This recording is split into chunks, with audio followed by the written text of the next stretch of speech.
चेटकीनच काहीतरी जादू टोना करत असणार. या भांड्यात कसली जादू?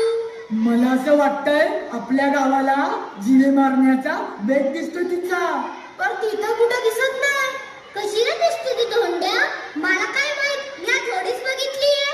तुझ्या पायानं तर बघितलीये ना तिला. बघ जाऊन मला विचार. मला ठाव हाय, हडईवाणी दिसते ती.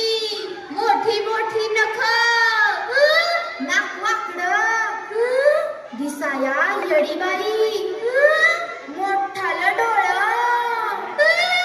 झिपरे केस, लांब दात.